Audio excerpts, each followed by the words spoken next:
menurutmu aja sih, ini kita nggak ngomong salah benar, kita nggak ngomong pakai ilmu atau apalah, kita pendapat kita aja. Dia punya pacar tapi dia gonta-ganti pasangan. Iya. Anak zaman sekarang mengerikan. Tapi beberapa belakangan ini lah orang sering tuh ngomong mental health. Manusia sekarang kayaknya lemah-lemah ya. Nggak kayak manusia zaman dulu gitu ya Om ya. Kayak menye-menye nggak sih Om anak zaman sekarang menurut Om? Makanya pinjam yang di bank aja lah, pinjam kredit di bank. Tapi sekarang banyak pinjol. Kamu tahu nggak? Kalau aku nggak pakai sih Om, aku menghindari sih. Untuk balik lagi sama tadi kita ngomongin kebahagiaanku adalah ketika aku tidak punya hutang apapun. Nah, mantap. Itu bahagia banget ya nggak sih?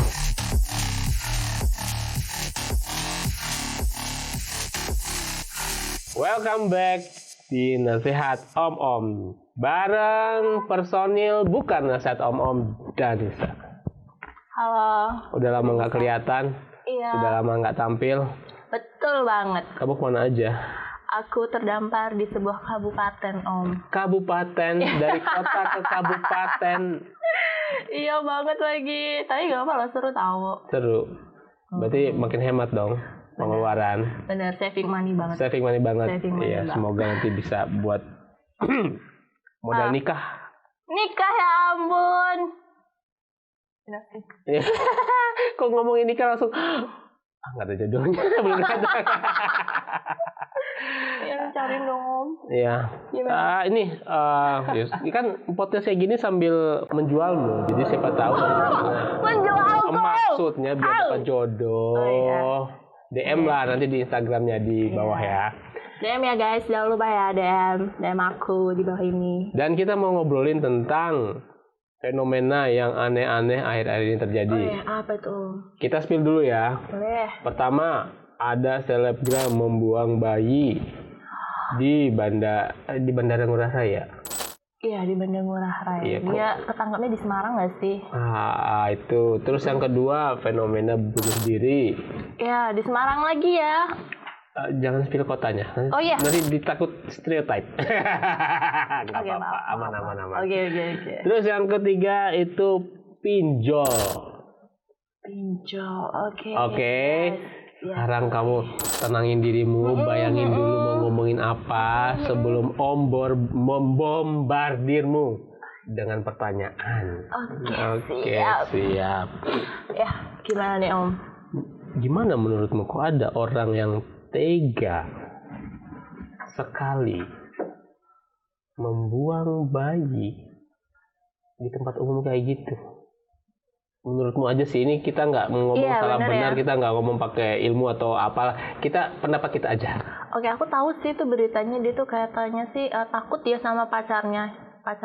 Berarti dia sudah punya pacar. Iya, terus dia tuh punya pacar, terus takut kalau pacarnya itu tahu kalau dia tuh gonta-ganti pasangan.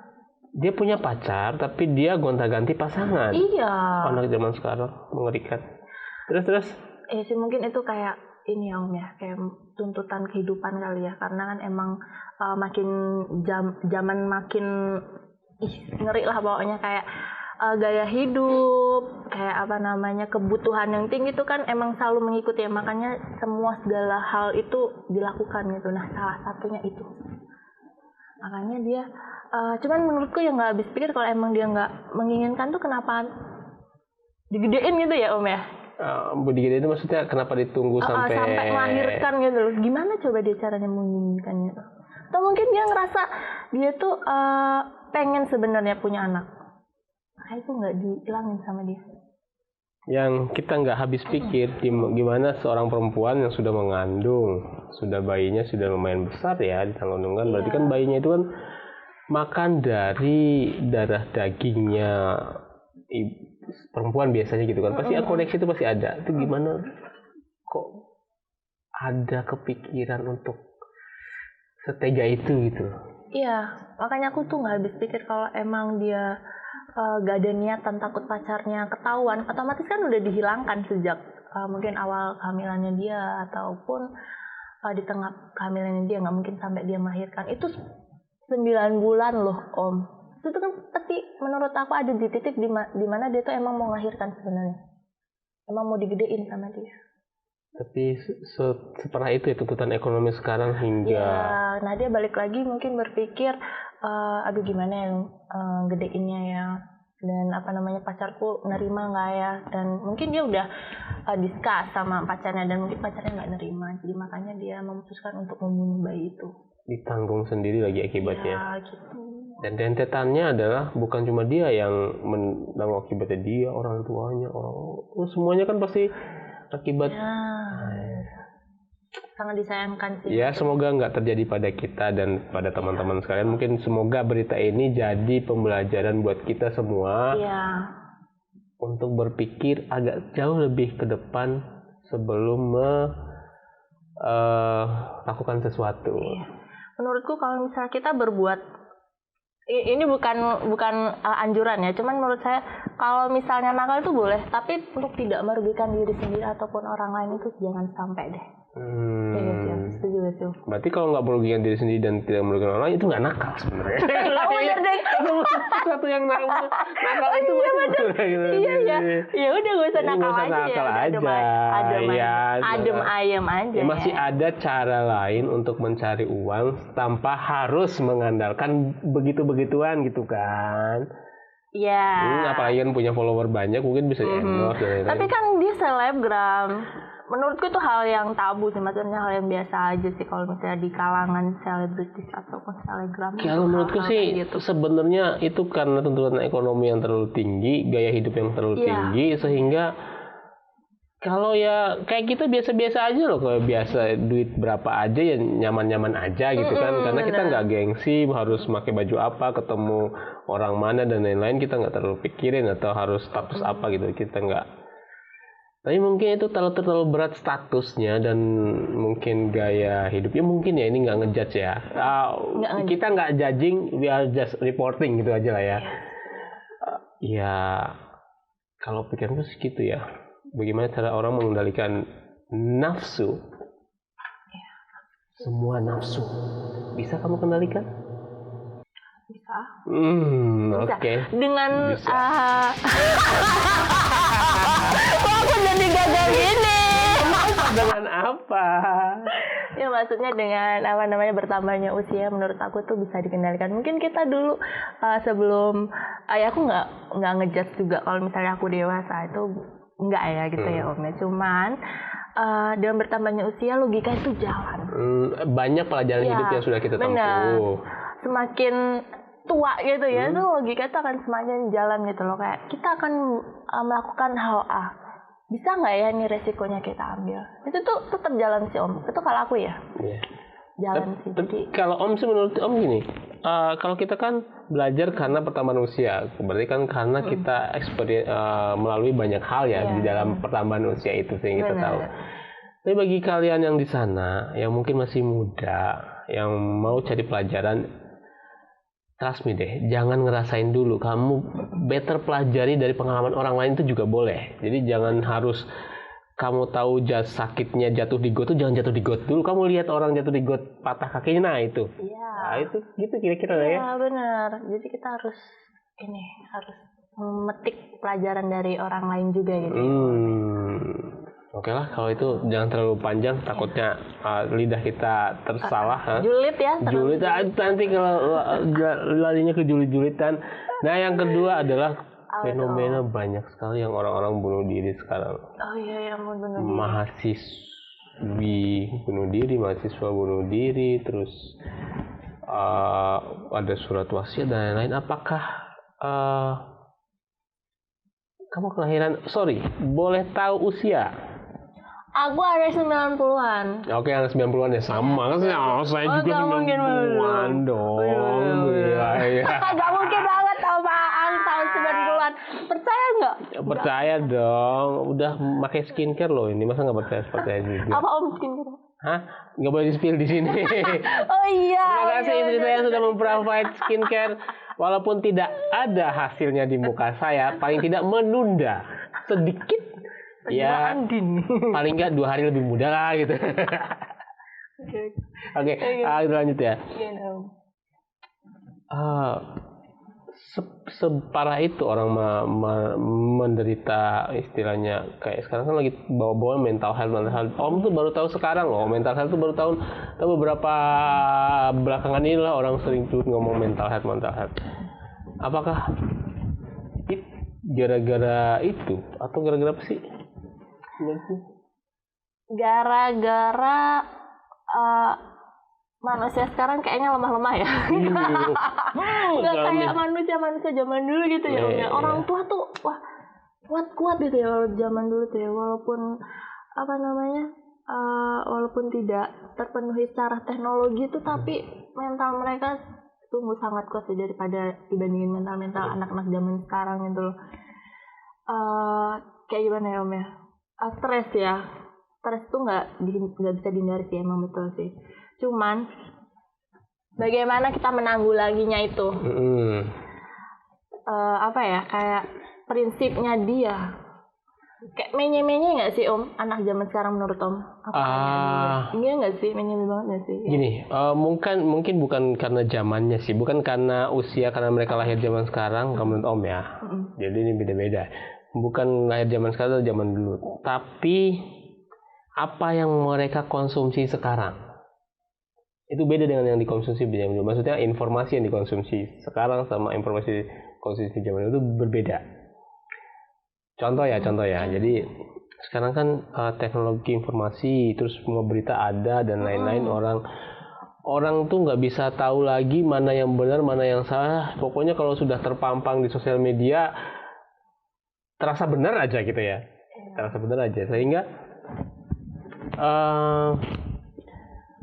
orang banyak ngejudging terhadap dirinya sendiri. Misalnya kayak sekarang kan banyak ngomong mental health nih, ciri-ciri dan lain-lain, sehingga dia membaca padahal bukan ahli ya, sehingga dia menjudge diri sendiri, aku kena ini nih.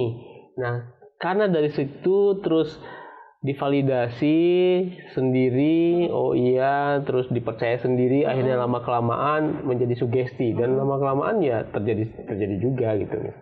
Aku lagi anxiety nih, aku cemas nih, padahal nggak seperti itu misalnya kan.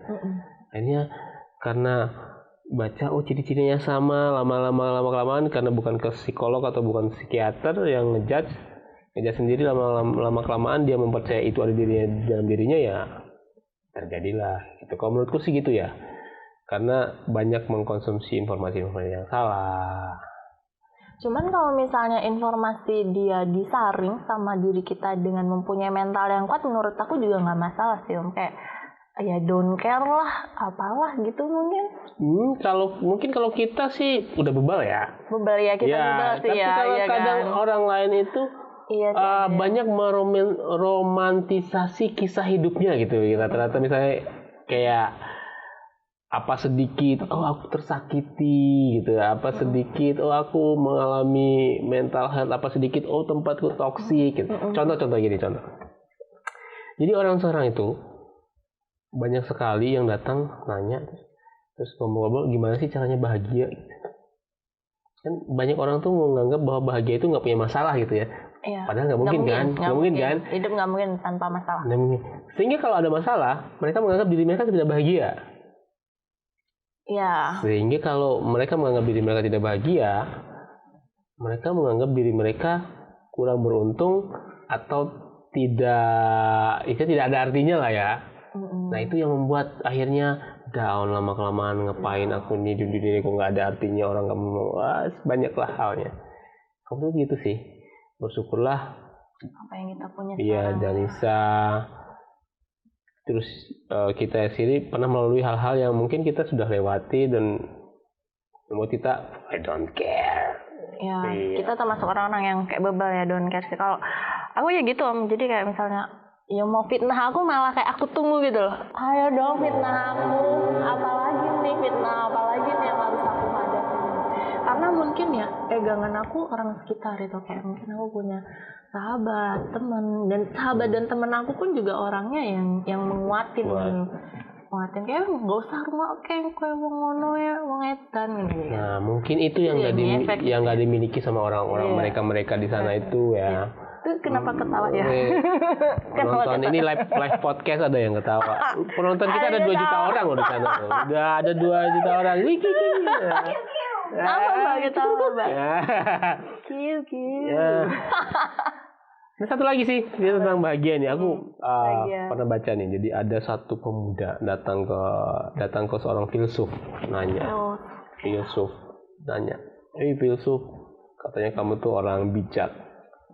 Kasih dong satu tips gimana apa itu bahagia. Kan aku tuh hidup kok sengsara terus, kasih bahagia. Filsuf cuma bilang, dia ngasih air 1 gelas. Ini megang air ini, kamu keliling-keliling aja rumahku, kamu lihat danau, kamu lihat bunga, kamu lihat lukisan, lihat yang indah-indah. Habis itu kamu kesini deh kalau udah selesai.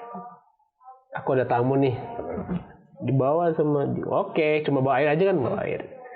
Terus dia keliling, ternyata ada danau indah, ternyata ada kupu-kupu, wah keren banget rumah filsuf ini. Balik-balik ketemu filsufnya bilang, lah airnya mana? Nggak sadar airnya tumpah. Karena saking ngelihat keindahan, airnya tumpah. Diulangi lagi sama si filsuf. Keliling lagi nih kasih air, tapi airnya jangan tumpah ya. Balikin airnya utuh, tapi kamu menikmatilah semuanya. Jalan lagi, nikmati. Akhirnya balik-balik nggak tumpah.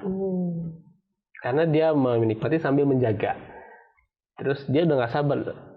Oke, aku udah ngelakuin ini apa yang kamu katakan. Cepet dong kasih saran gimana caranya bahagia. Nah, tadi yang kamu lakukan itu. Bahagia itu adalah menikmati apa yang kamu miliki, tapi jangan lupa sama tanggung jawab. Nah, saat ini kan banyak orang yang pengen nikmatnya aja, healing kemana buat. Tapi tanggung jawabnya ketika dibilang, tanggung jawabnya ada pekerjaan yang belum terselesaikan. Pekerjaan lagi gitu kan. Nah, balance antara tanggung jawab kita bekerja atau anak atau apapun lah ya. Sama menikmati hidup. Kayak gitu sih. Iya, balance ya. Balance ya. Kita berarti perlu untuk menjaga sebuah kebalansan hidup. Balansan hidup. Nah, nanti kalau lama-lama ini terlalu liar, terakhir deh. Terlalu liar. Nanti kalau saya terlalu liar nanti bahaya. Terakhir adalah pinjol. Kamu cerita dong, anak muda zaman sekarang gini.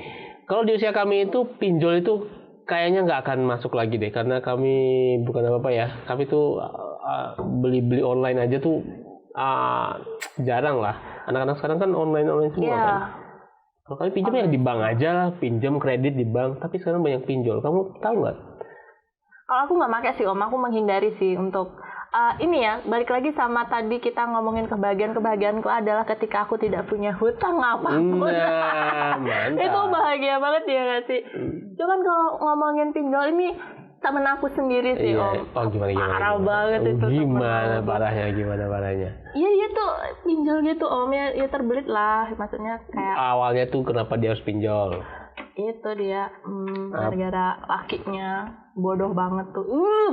Laki-laki Ini tadi. laki-laki nih. Bucin berarti ya. Banyak tahu Om di TikTok tuh kayak misalnya cowok nih minjem akun ceweknya buat apa namanya? Mengajukan hutang kayak gitu, terus akhirnya nggak bayar, putus. Banyak tahu Om di TikTok tuh kayak gitu. Iya. Cowok mau kondo gitu. Mau kondo tuh apa? Jangan